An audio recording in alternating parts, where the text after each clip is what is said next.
Muy buenos días. Quiero comenzar por saludar a todas las autoridades académicas en cabeza de nuestro rector magnífico, a todas las autoridades políticas, en cabeza del vicepresidente de la Junta de Castilla y León, las autoridades militares, un saludo muy particular y muy sentido a todos los colegas profesores académicos en la persona del profesor Pedro Nevado Batalla, organizador de este tan importante evento. Saludar a estudiantes y a todos aquellos que nos acompañan dentro del marco de una actividad que sin duda académicamente nos enriquecerá a todos. Y agradecerle muy especialmente al señor expresidente Álvaro Uribe Vélez por haber aceptado la invitación de esta casa de estudios que se honra con su presencia, porque ahí, por allí comienzo, hay una faceta del señor expresidente Uribe que no es muy conocida, porque él, por ser conocido por esa humildad que lo caracteriza, no habla de su faceta académica, pero el presidente Uribe no solo es invitado a diferentes universidades, acaba de llegar de la Universidad de Harvard, invitado para hablar de temas sobre América Latina, profesor en la Universidad de la Florida, y para nosotros esa faceta académica suya, presidente, poderla tener entre nosotros nos genera una gran alegría. Muchas gracias, señor presidente, por haber aceptado esta invitación. De una manera muy breve quisiera presentar al señor presidente Uribe para quienes no lo conocen. El doctor Álvaro Uribe Vélez es graduado en Derecho y Ciencias Políticas de la Universidad de Antioquia. Cuenta con diferentes estudios en Administración y Finanzas y Negociación de Conflictos por la Escuela de Extensión de la Universidad de Harvard en Estados Unidos y se desempeñó como Senior Associate Member en el St. Anthony's College de la Universidad de Oxford en el Reino Unido. Como lo puso de presente nuestro doctor magnífico, el presidente Uribe ha ocupado todos los cargos de elección popular que se pueden ocupar en Colombia, alcalde, concejal, gobernador, senador y claro, presidente de la República, con una trayectoria pública de más de 40 años que sin lugar a dudas lo hacen uno de los hombres más influyentes del último siglo en la política colombiana y me atrevo a decir que en la política latinoamericana.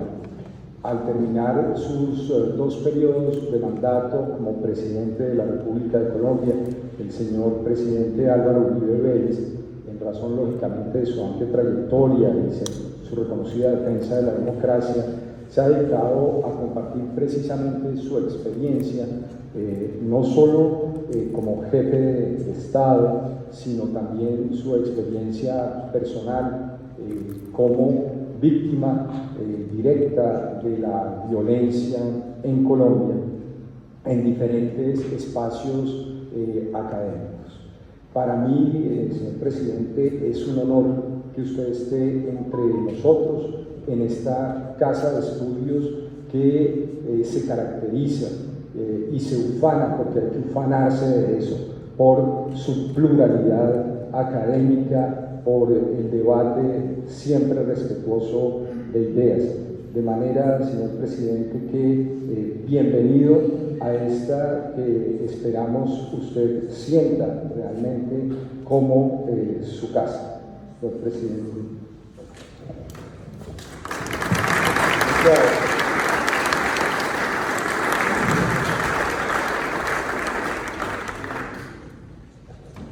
Muchísimas gracias, estimado profesor Javier Rincón, quien es motivo de orgullo para nosotros los colombianos por su muy importante trayectoria académica, su vinculación a esta gran Universidad de Salamanca, a la Academia del Brasil, a la Academia de Francia, a la Academia Colombiana.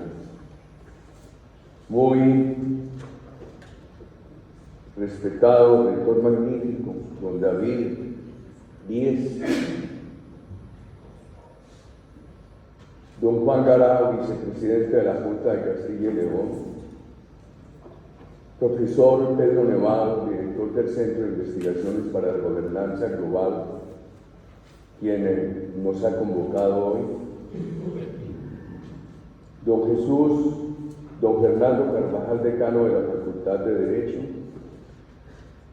señor comisionado, muy distinguidos asistentes, distinguidos representantes de los medios de comunicación. Me honra mucho estar en este lugar épico de la historia y del futuro, en la Universidad Don Miguel de Unamuno, en la universidad que representa tanto para Iberoamérica. Aquí habíamos llegado solamente de paso cuando nos invitaron a una conferencia iberoamericana y que representa tanto para el mundo. Voy a hablarles algo de Colombia. Empezaré con unos datos generales sobre nuestro país. Enseguida, lo que se realizó en nuestro gobierno, lo bueno, lo que se critica, a partir de una política que se llamó de seguridad democrática, nuestras discrepancias con el proceso de paz que se firmó en el año 2016 con el grupo terrorista FARC, nuestras preocupaciones con lo que ocurre actualmente y, por supuesto, me dará mucho gusto atender preguntas, comentarios, discrepancias de ustedes.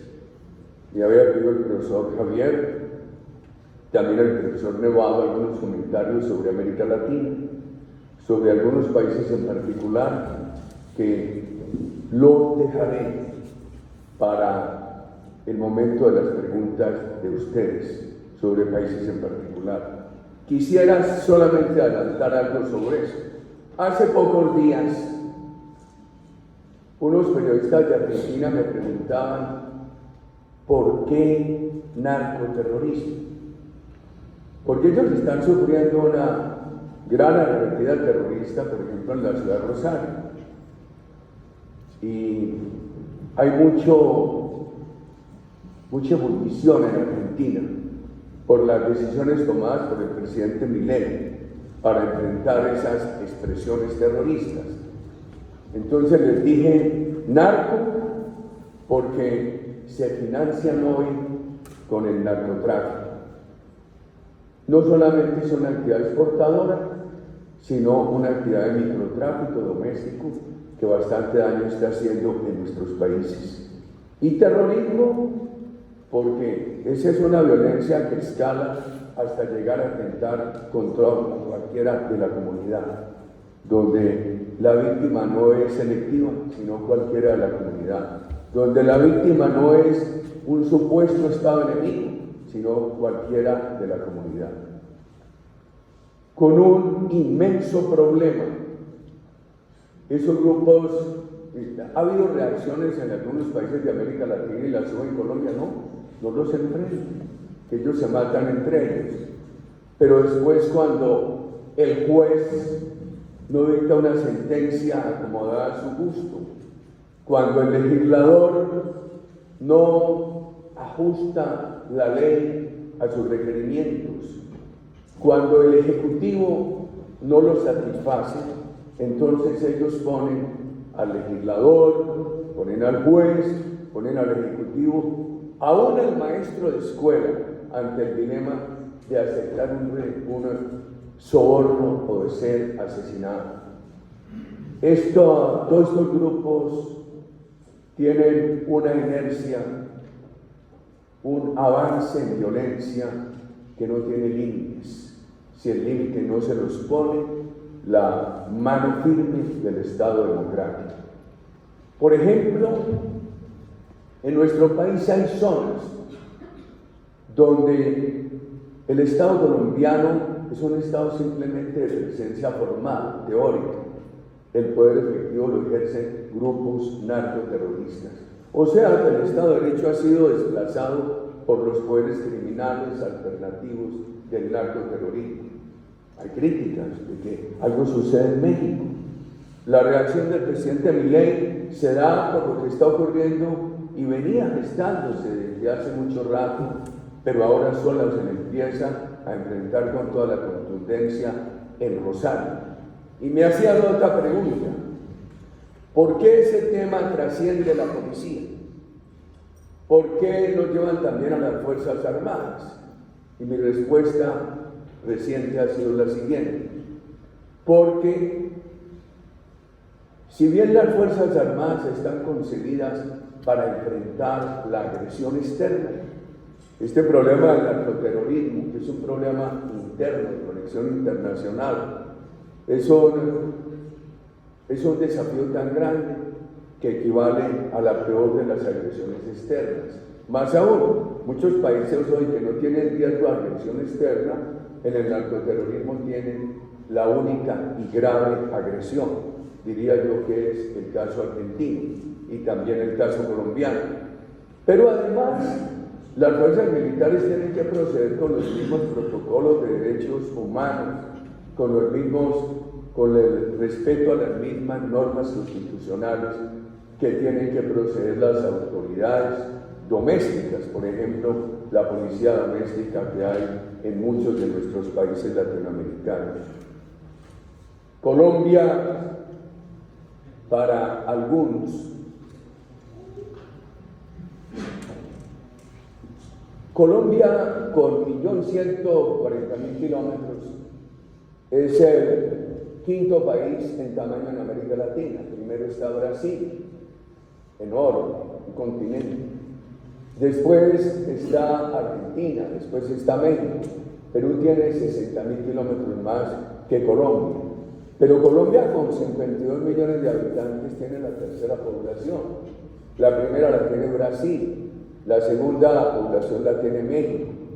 Colombia es un país con una enorme diversidad. Yo quiero señalar ahí la partecita de abajo. No veo bien, yo que soy bastante ciego y sordo, Andrés, lo que para la política moderna de tanta polarización, esa está buena. No alcanzo a ver bien, pero hay en la última parte, Colombia es el país del mundo con más páramos.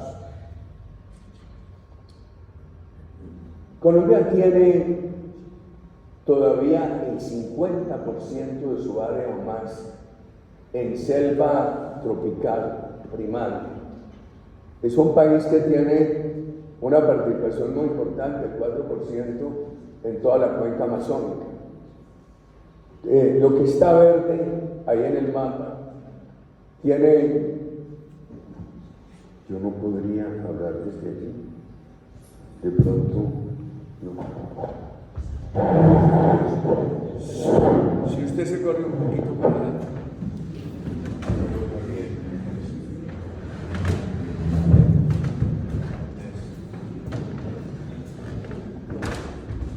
Queridos amigos, no, porque se los quita. Entonces,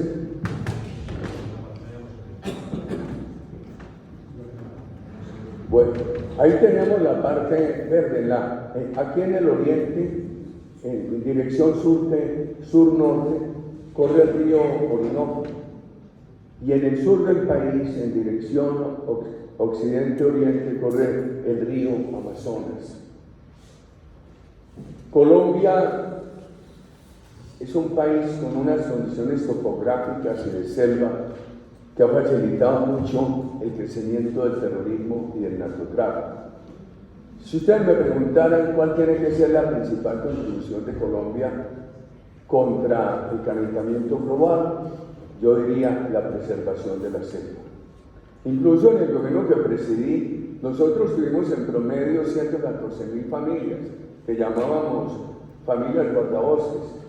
Eran familias que estaban vinculadas al narcotráfico, alimentaban grupos terroristas, y el compromiso que hicimos con ellas fue: ustedes abandonan el narcotráfico, abandonan la destrucción de la selva, van a cuidar la selva y por eso se les remunera. El gran enemigo de la cepa colombiana es el narcotráfico que alimenta al terrorismo. Por eso, en la política mundial contra el calentamiento global, hay que tener muy en cuenta cómo hay un tema de terrorismo financiado por el narcotráfico que afecta el problema climático en el mundo.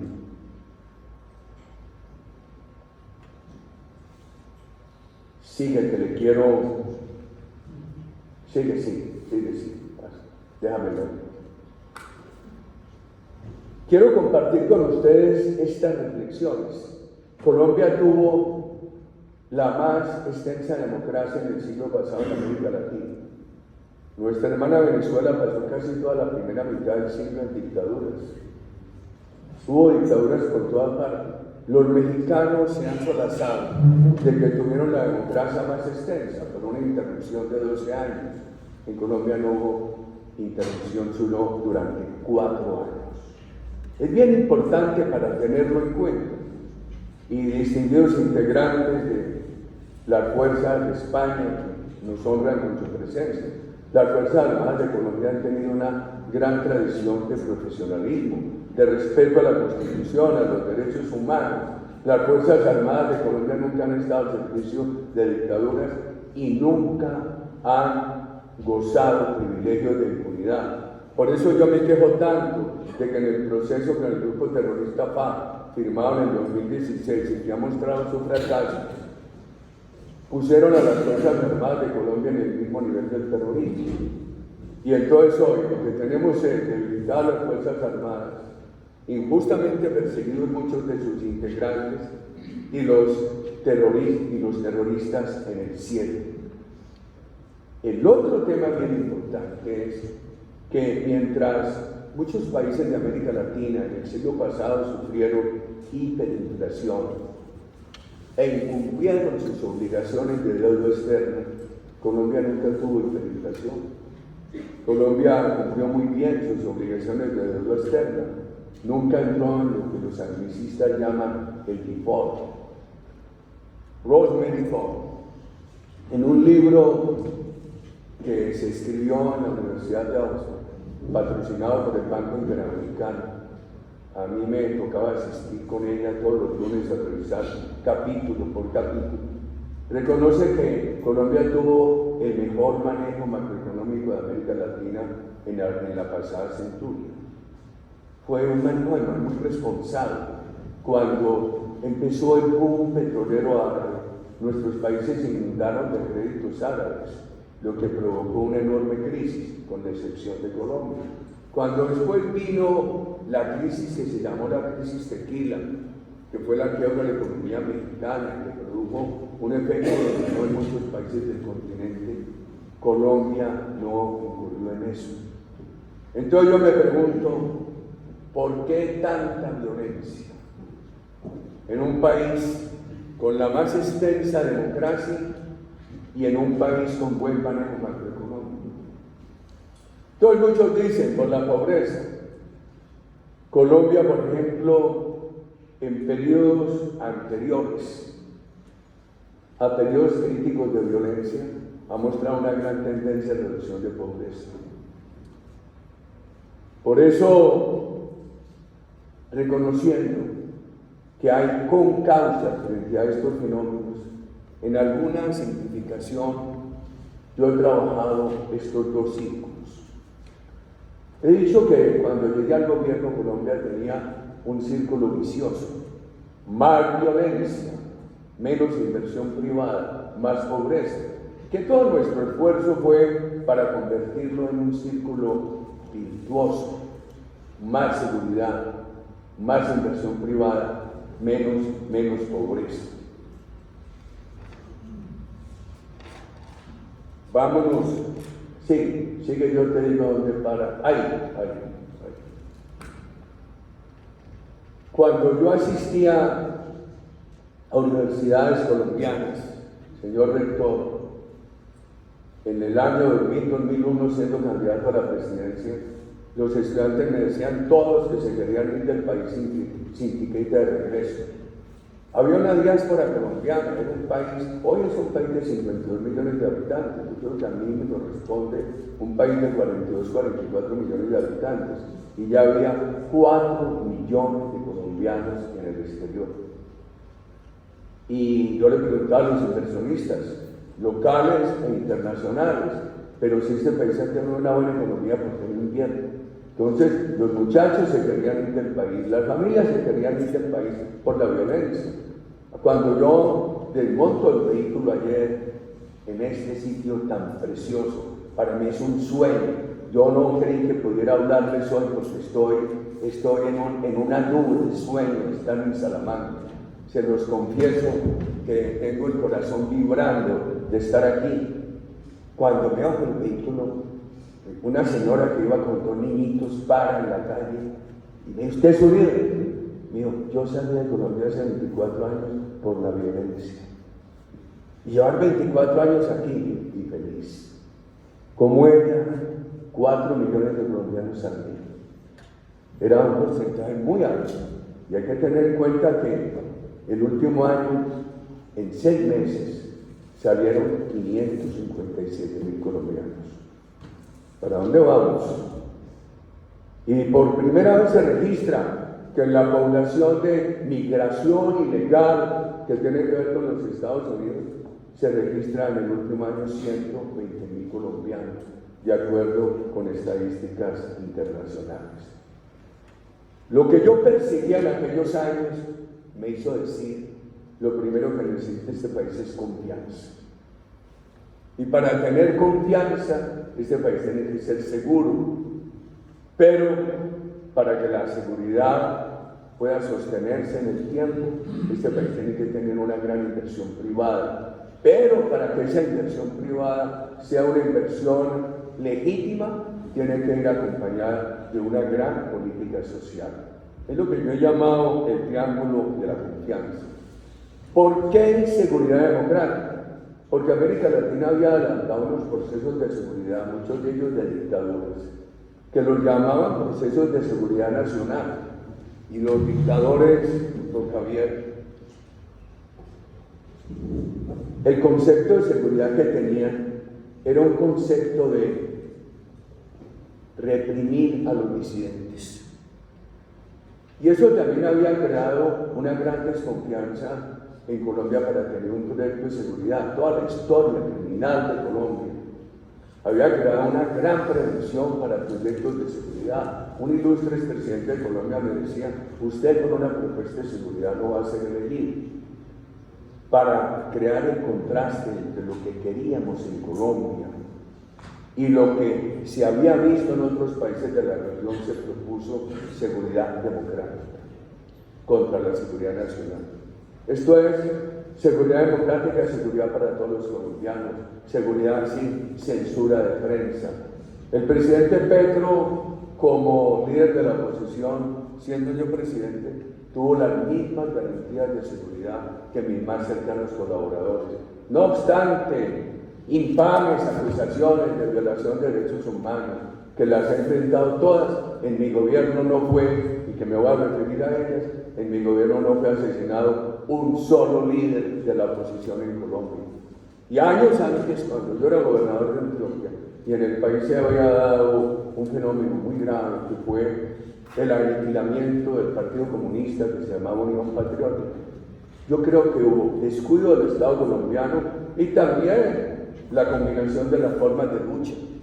No se puede estar en la política al mismo tiempo en la violencia. Cuando yo digo que hubo descuido del Estado colombiano, me aplauden todos.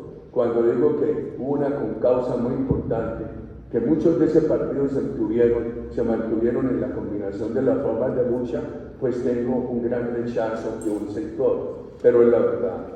Los que eran diputados de ese partido, siendo yo gobernador de mi departamento, que es Antioquia, fueron todos protegidos. Ahí están vivos.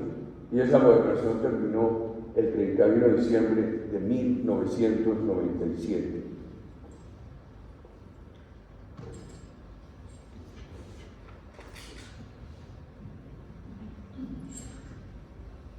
Colombia es un país que ha tenido estadísticas serias. además homologadas por la comunidad internacional, ojalá eso no se pierda. Nosotros, este cuadro muestra no las cifras mías, las cifras internacionalmente reconocidas.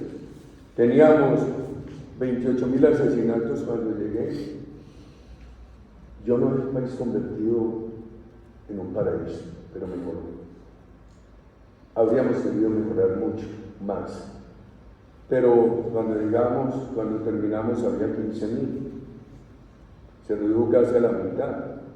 Era un país de casi 3.000 secuestros, el último año eran 228, 114 secuestros económicos. Era un país de 69 asesinatos por cada 100.000 habitantes, quedó en 35. Y era un país, hoy el país tiene más o menos 24, 26 asesinatos por cada 100.000 habitantes.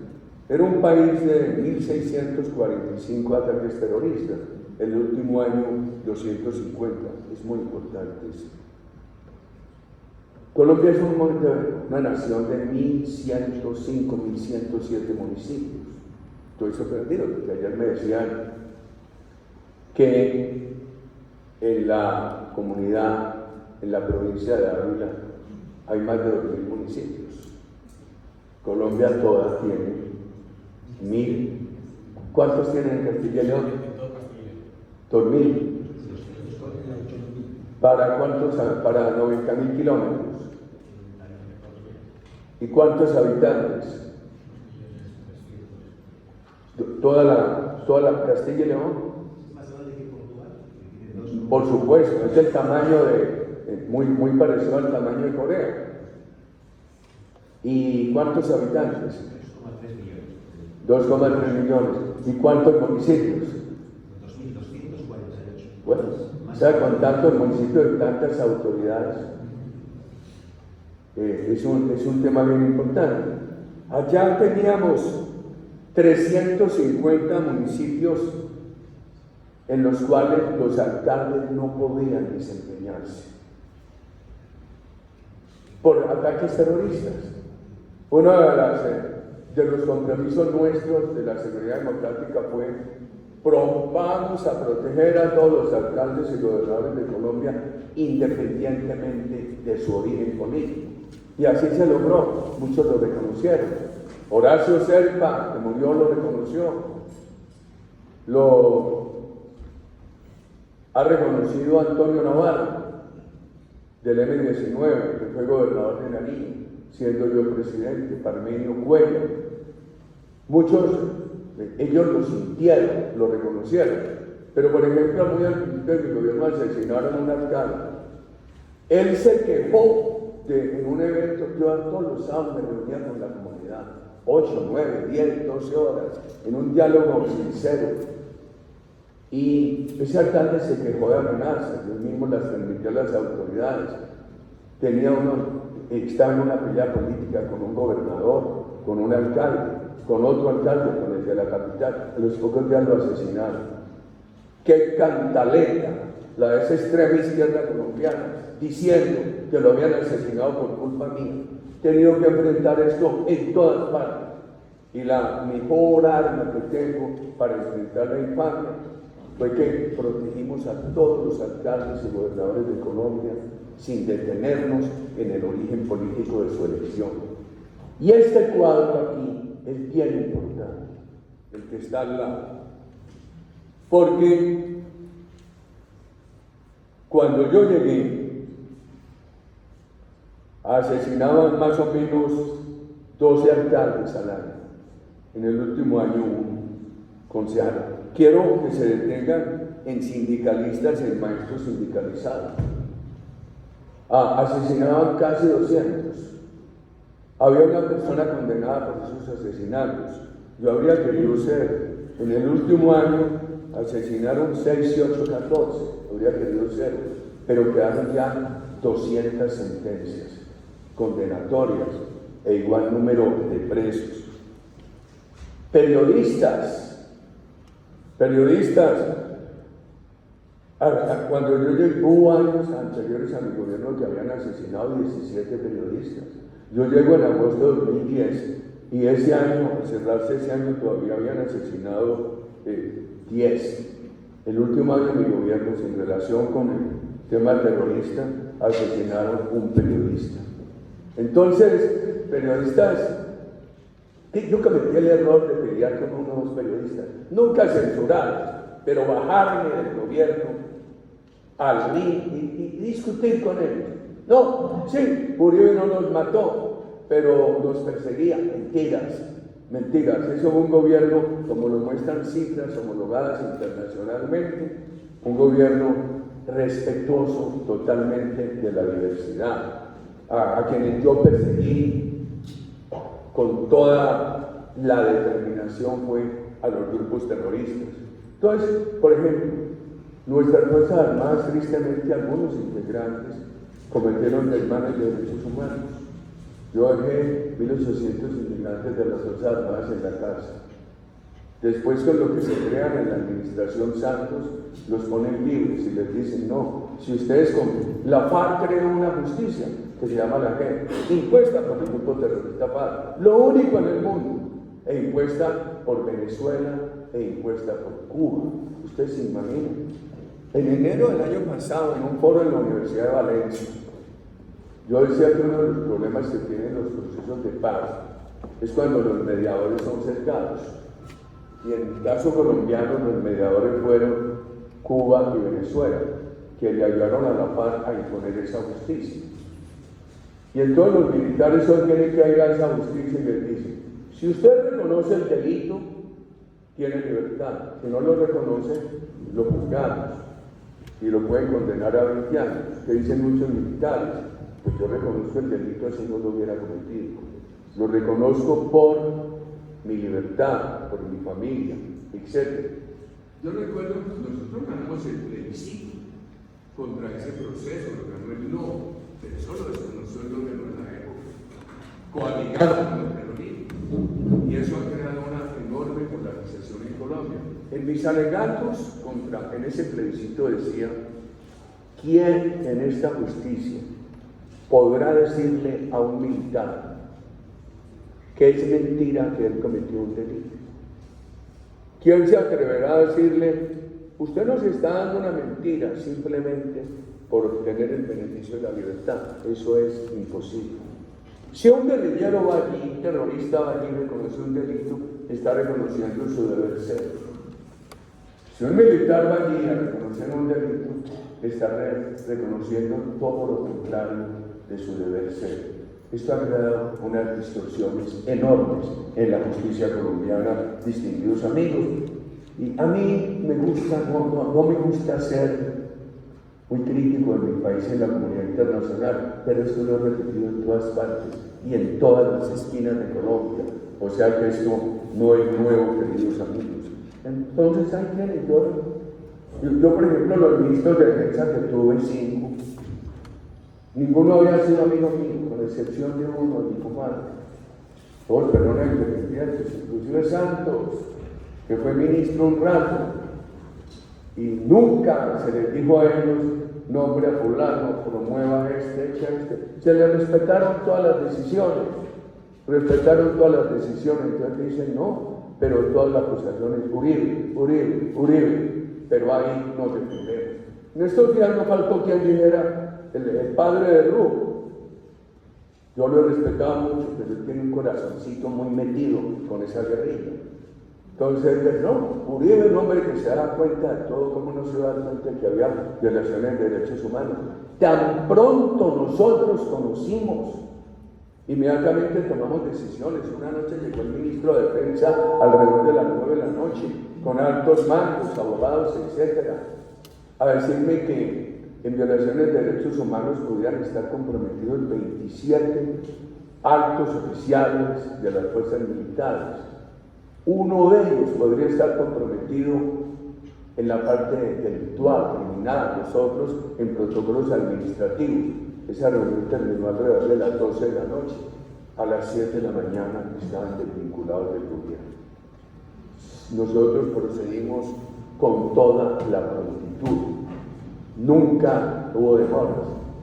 Yo mantenía una política que la recomiendo mucho en las universidades, donde me invitan mucho a hablar de liderazgo, que era una política de macrovisión y de microejecución, micromanejo. Y llegué a la conclusión de que se necesitan ambos. Un gobierno que tenga buen micromanejo, pero que no tenga macrovisión, es una incertidumbre. Un gobierno que tenga macrovisión, pero que no tenga la dinámica del micromanejo, es un gobierno que no avanza. Es un gobierno de sofismas, de retórica y de estancamiento. Entonces dice, no, es que Uribe controlaba todo por el micromanejo. Y recuerdo esto. Cuando yo asumí la presidencia había muchos colombianos secuestrados, entre ellos Ingrid Betancourt, la ciudadana colombo francesa. Llegué de presidente electo a Francia, me recibió el presidente Chirac, y hubo una protesta muy grande contra mí al pie del Élysée. Y él me dijo, mire, presidente, ¿cómo están protestando? Cambie su política. El presidente Pastrana mantuvo la desmilitarización de 42.000 hectáreas para buscar la paz, y la FARC lo que hizo fue quedarle mal, fue un engaño. El terrorismo lo que hizo fue fortalecerse. Yo le hice oposición al presidente Pastrana, pero lo respeto muchísimo. Tengo aprecio, reconozco su transparencia. Y yo entonces decía, no, como a Uribe lo dijeron, tiene que tener una zona desmilitarizada para poder liberar a Ingrid Betancourt. Y el presidente Chirac me pedía eso. No se preocupe, presidente, por esas protestas. Yo las asumo tranquilamente. Eso es de la mentalidad democrática, pero yo no puedo cambiar. Yo voy a procurar realizar lo que le prometí a los colombianos como candidato a la presidencia. Pensamos en el 2002, hicimos muchos intentos para rescatar secuestrados, los rescatamos a casi todos, y después de muchos intentos rescatamos a Ingrid Betancourt en julio de 2008. Con ella estaban secuestrados 3 norteamericanos y estaban secuestrados muchos colombianos. Fue un rescate sin producir un solo balazo, un rescate totalmente incruento. ¿Qué lo hizo posible? La inteligencia, la pericia de nuestras Fuerzas Armadas, el aprendizaje. Porque en un intento de rescate militar, muy empezado en nuestro gobierno, la FARC asesinó a los rehenes. El gobernador de mi departamento estaba de rehén, el ministro de Defensa, muchos oficiales colombianos. Esa noche yo asumí la responsabilidad del país. Nos equivocamos en los helicópteros en la selva. Debieron haber aterrizado en estos lugares. Uno de esos helicópteros cruzó por encima de donde tenían los rehenes, los advirtieron. Alguien me preguntó después de que recibí la noticia, ¿qué vamos a decir? Y eso no se discute, la verdad. Yo me asumí esa noche la responsabilidad. Qué dolor, un momento muy doloroso, ir a saludar a esa familia, etc. Esa noche la opinión colombiana se unió y se dividió. Hubo un consenso de que el gobierno había dicho la verdad, porque cuando ocurren hechos de estos, es muy común decir, haremos una investigación exhaustiva, y nunca se hace. Que la investigación se hizo de inmediato, y a las 7 de la noche en la televisión yo reconocí lo que había pasado. Fue un aprendizaje muy duro. Eso se da en mayo de 2003, y en julio de 2008 logramos, después de todo ese aprendizaje, un rescate totalmente incruento de Ingrid Betancourt.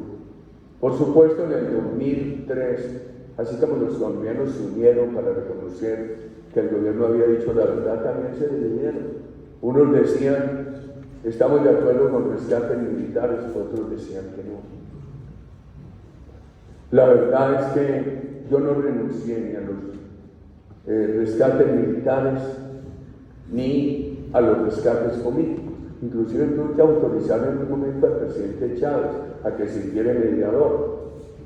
Él me llamó y me dijo que quería mediar, y mientras él me hablaba, yo estaba en un helicóptero. y a través de un teléfono satelital cruzaban muchas ideas por mi mente y me dije con mucha velocidad: si le niego que sea mediador, le quito una posibilidad de liberación a los rehenes. Si le acepto que sea mediador, voy a tener un problema político. Preferí lo segundo. Y el problema político llegó porque a las pocas semanas fue informado que él estaba llamando a los generales colombianos. Entonces tuve que suprimir la mediación. Pero 2 meses antes del rescate de Ingrid Betancourt, nosotros abatimos al terrorista Raúl Reyes en la selva ecuatoriana. Eso creó un problema internacional inmenso. Y aquí una pregunta para todos los profesores de Derecho: ¿el objetivo era válido o no? La doctrina internacional se dividió, yo creo que era válido. Y he dicho muy claramente que nunca fue contra el pueblo ecuatoriano, nunca fue contra la soberanía de Ecuador. El invasor no era Colombia, el invasor era el terrorismo, que tenían un campamento allí y desde ese campamento hacían publicidad y controlaban el secuestro de personas como Ingrid Betancourt. Entonces, dice, no, pero Uribe controlaba todo. ¿Cómo no se iba a dar cuenta de violaciones de derechos humanos? Cuando las supimos, de inmediato las sancionamos. Pero le relataba a algunos de mis interlocutores lo siguiente. Por ejemplo, un micromanejo. En ese bombardeo a Ecuador, a las 12:05 de la noche, me llama el comandante general de las fuerzas militares, general Padilla, y me dice: presidente, lanzaba las bombas. Recuerdo, las lanzamos desde el espacio aéreo colombiano. Y eran unas bombas inteligentes, dirigidas por un GPS, y allá en ese campamento había un dispositivo que habíamos entrado con inteligencia humana. Yo siempre soy partidario de la inteligencia humana y de la inteligencia técnica. Inclusive, yo quisiera que las nuevas generaciones se prepararan para saber que la inteligencia artificial es producto de la inteligencia humana y que tendrá que depender de la inteligencia humana, no al revés, que es, por más desarrollo que tenga, simplemente una ayuda a la inteligencia humana, una creación de la inteligencia humana. Enseguida viene la tercera llamada y me dice: todo indica que fue abatido Raúl Reyes, era el cabecilla terrorista de los argentinos, el que controlaba el secuestro, que el músico de la FARC, que si no lo abatieron. Yo le dije: general, usen los computadores, porque yo había tenido una experiencia en uno de los atentados contra mí, que nada le pasó a un computadorcito que tenía, solamente una pequeña radiadura en la pantalla. Y pocos meses antes habíamos abatido al Negro Acasa, un terrorista del narcotráfico brasilero que actuaba en Colombia, y los computadores quedaron intactos. Nosotros rescatamos esos computadores esa noche, los revisó la Policía Internacional en París, reportó la Policía Internacional en París que esos computadores no habían sido manipulados, que habían sido totalmente respetados, 0 alteraciones. Sin embargo, la Corte Suprema de Justicia después no aceptó esas pruebas que comprometían a muchas personas como ayudantes del terrorismo. Entonces dice: Uribe no respeta la justicia. ¿Cómo no va a criticar yo eso? ¿Cómo no lo voy a criticar, queridos amigos? Yo creo que eso es un gran vacío que ha tenido un país de instituciones como es Colombia. Esos computadores eran muy reveladores. Me dice el general: entonces usted me da permiso para entrar a Ecuador. Sí, general, pero salgan de inmediato, porque lo nuestro es un operativo contra el terrorismo, no es una invasión a Ecuador. ¿Sí? Uribe controlaba todo. Hubo procesos que yo les hice seguimiento, pero aún en este que le hice tanto seguimiento, he hecho esta pregunta: yo no estaba en el sitio. Pudo haber una violación de derechos humanos. ¿Y cómo van a decir que yo tenía que conocerla por haberle hecho seguimiento. Yo le estaba haciendo seguimiento desde un sitio muy distante a través de un teléfono. Entonces, a mí me parece que eso es otra injusticia. Y todo sesgo político, porque no le importa quién fue ministro, una cosa, la otra, sino Uribe. Y yo he dado este debate en la comunidad internacional, en la comunidad local, en todas partes, muy distinguidos integrantes de este auditorio. Pero voy a pasar de largo por esto, porque volvamos al triángulo, retrocedo, muy bien. Nosotros trabajamos con unas compañías de la seguridad. Dijimos, si este país no resuelve problemas sociales, la seguridad va a ser una seguridad que no va a durar. Y dijimos, ¿qué hay que hacer para resolver problemas sociales? Aquí viene una cosa ideológica, doctrinaria mía. Yo creo que lo único que resuelve problemas sociales es un permanente crecimiento de la economía privada. Todos nosotros le dimos todo el apoyo a la economía privada, le dimos estímulos tributarios, le dimos estabilidad. Por ejemplo, se creó en el gobierno nuestro una ley para que la empresa privada que hiciera inversiones en Colombia tuviera un acuerdo de estabilidad con el gobierno a 20 años. Uno de los problemas que hoy va en América Latina, y se lo dicen a uno, sí, yo voy a invertir ahora en la Argentina de mi ley, pero si vuelve el neocomunismo, porque hay que distinguir entre las vertientes socialistas europeas y las latinoamericanas. Yo creo que con la creación de la Unión Europea, aquí se hizo, pero habrá posibilidad de preguntas. Yo termino esta parte para que entremos en las preguntas. Yo creo que uno de los logros de la Unión Europea es haber logrado un centro y que las vertientes giren alrededor de ese centro, que es centro izquierda, que es centro derecha, sin extremismos. En América Latina, el socialismo siglo XXI del que habló Chávez es el neocastrismo, es el neocomunismo, y eso hay que tenerlo con mucha claridad. Lo nuestro es crezcamos la empresa privada, tengamos un Estado muy pequeño, pero la empresa privada que necesita seguridad física, no los secuestre, no los mate, que necesita seguridad legal, de la estabilidad en las reglas de juego. Lo necesitan todos estos países, porque dicen que va a invertir en la Argentina, y si vuelve el neocomunismo después de Milei. Por eso nosotros sacamos aquella ley que permitía los pactos de estabilidad a 20 años, que superara los pedidos de los gobiernos, infortunadamente derogada, pero quedaron 69 pactos que se han respetado. Seguridad política en un país en el cual el presidente a las 5 de la mañana despierta a los ciudadanos diciéndoles cuál es la nueva expropiación, no hay seguridad política. Lo nuestro era amistoso con el crecimiento de la economía, pero necesita legitimidad. Y la legitimidad de la empresa privada no le da sino el avance de las políticas sociales, queridos amigos. En todo eso avanzamos. Nosotros bajamos la pobreza del 52 al 37. Creció, se convirtió en ese momento en la economía de mayor crecimiento de América Latina. Antes de la crisis de Lehman Brothers tuvimos un crecimiento del 7%. Esa crisis nos redujo a crecer al 1,9%.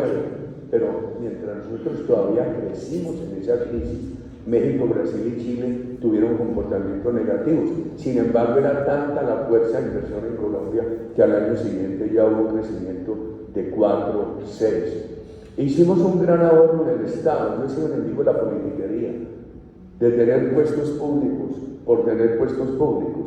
Y no he propuesto el dilema Estado social, neoliberalismo, ¿no? Lo que hemos dicho es, el Estado tiene que escoger si gasta en universidades, si gasta en buena educación técnica, si gasta en salud o si gasta en politiquería, lo que llaman los americanos el pot-barrel politics. Yo quisiera terminar aquí, le voy a entregar, el profesor Javier tiene estas dos presentaciones mías, haga todo el uso que quiera de ellas. Yo le había dicho que permitiera unas preguntas, unos comentarios, temas abiertos. abiertos. Yo soy una persona que genero mucha controversia y no puedo omitir temas. Con todo respeto, escucharé preguntas y comentarios de ustedes.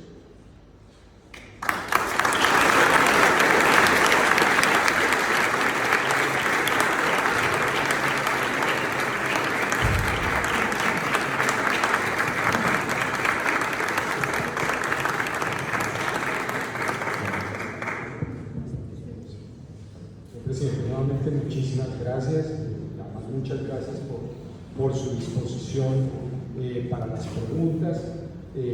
Yo, pues, aprovechando este honor que tengo de acompañarlo en esta mesa, y dada la temática académica que nos hemos planteado, quisiera, señor presidente, preguntarle en este diálogo franco académico, cuáles son, desde su perspectiva, las condiciones reales y si esas condiciones contribuyen a que las víctimas se sientan mejor o sean realmente reparadas dentro del marco de la Justicia Especial para la Paz. La pregunta muy concreta, presidente, es: ¿qué opinión le merece a usted el tratamiento de las víctimas, supuestamente en favor de ellas, dentro del marco de la Justicia Especial para la Paz? Nuestra ley fue la primera ley colombiana que exigía reparación de víctimas.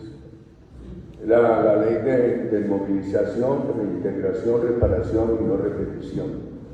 Nosotros desmovilizamos 35.000 integrantes de los grupos paramilitares y 18.000 guerrilleros sin negociar con la guerrilla. No cambiamos la Constitución.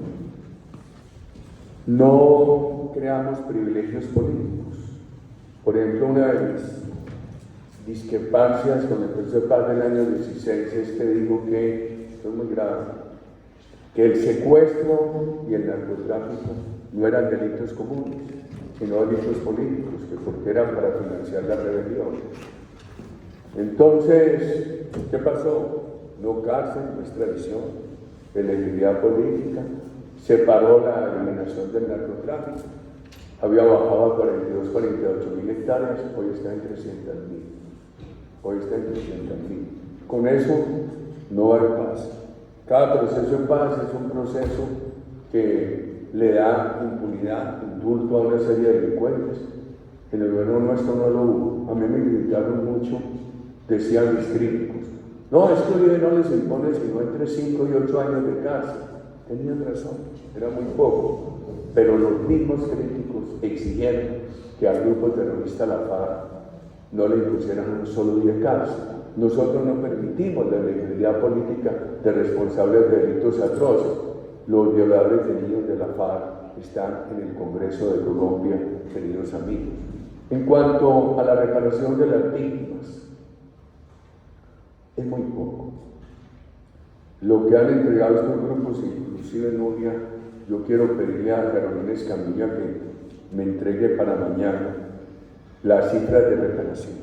Han sido mínimas la reparación económica. Yo creo que eso le va a tocar, en medio de dificultades fiscales, continuar al Estado colombiano haciendo, porque lo que han entregado estos grupos para reparar víctimas es mínimo, Y yo no veo en el contexto de la Justicia Especial para la Paz, yo no veo con optimismo el tema de reparación de víctimas, ni el tema de no repetición. ¿Por qué? Porque vemos que hoy los disidentes de FARC y la otra guerrilla tienen más integrantes en armas que los que se desmovilizaron en ese proceso. Entonces, ¿dónde está la garantía de no repetición? ¿Cuántos crímenes se han cometido del 16 a la fecha? Entonces dirán, bueno, algunos desmovilizados, indultados, a pesar de los delitos atroces, no han cometido crímenes, pero las organizaciones sí. Inclusive los beneficiarios de esa Justicia Especial para la Paz ya están renegando de ella, porque esa justicia impuso una especie de sanciones inaplicables, retóricas. Por ejemplo, que los responsables de delitos atroces podían tener una restricción de área de vivienda y desplazamiento por 8 años. Eso se firmó en el 2016. No hay una sola sentencia. No hay una sola sentencia, siquiera para aplicar una sanción, en mi concepto, ilegal, a la luz de la Corte Penal Internacional. Y también inaplicable. ¿Quién le restringe a un parlamentario el derecho a la movilidad? Incluso uno de los alegatos nuestros se basaba en España. Yo ahora, escuchando al vicepresidente de la comunidad, venía en el texto.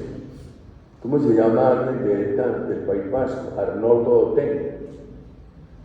España, que es de pronto el país más liberal en materia de reintegración de terroristas a la vida política, porque en Occidente la norma es la restricción. Responsable de delitos atroces no puede ser elegido, y es una condena perpetua. España permite, pero el Tribunal de España, yo leí esa decisión cuando Arnoldo Otegi se presentó para la presidencia del País Vasco. Le dijo: usted no puede, porque usted salió de la cárcel, pero todavía está en la fase de libertad condicional de su condena. En Colombia, nada de eso. O sea que yo soy pesimista en cuanto a las víctimas. ¿Arnoldo lo eligieron o nunca lo eligieron? Y ya él terminó la fase de condena condicional. Ya termina la inhabilitación. Bueno, eso no se da en casi ninguna parte de Occidente, y en Colombia se fueron más al extremo.